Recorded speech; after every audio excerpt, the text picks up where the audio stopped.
Gulbarga assembly حلقے کی M L A اور سابق ریاستی وزیر مرحوم قمر الاسلام کی اہلیہ کنیز فاطمہ نے آج نامہ نگاروں سے بات کرتے ہوئے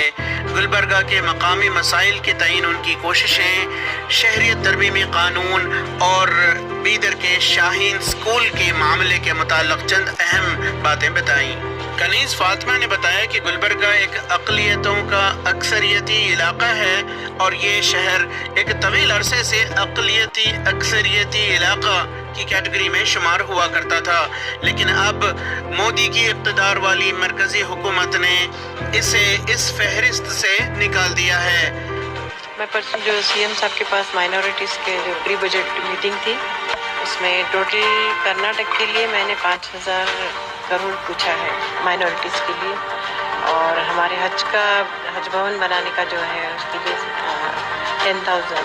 10 کروڑ پوچھے ہیں۔ باقی جو بھی مائنورٹیز کے لیے ہے، C M development, colony development کے لیے زیادہ فنڈ پوچھے ہیں، اور مائنورٹیز کے لیے minority welfare government of India سے گلبرگہ کو ایم سی اے سے ہٹا دیا گیا ہے، ایم سی اے کی لسٹ سے، مائنورٹی ایک کانسنٹریٹڈ ایریا سے، تو اس کے لیے بھی میں نے کہا ہے کہ اس کو پھر سے لسٹ میں ڈالنے کے لیے۔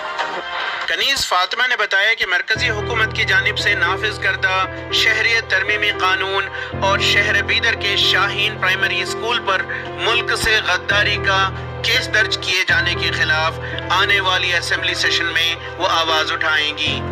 ہاں، سی اے کے تعلق سے ہم لوگ آواز اٹھائیں گے، اس کے تعلق سے اٹھائیں گے ابھی اسمبلی میں، اور شاہین اسکول کا جو مسئلہ ہے اس کے لیے بھی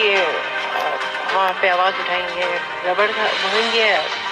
کیونکہ ہم یہ دو چیزوں کو لے کے تو چلنے نہیں دیں گے اسمبلی کو۔ ای ٹی وی بھارت کے لیے بنگلور سے رفیق جبار کی رپورٹ۔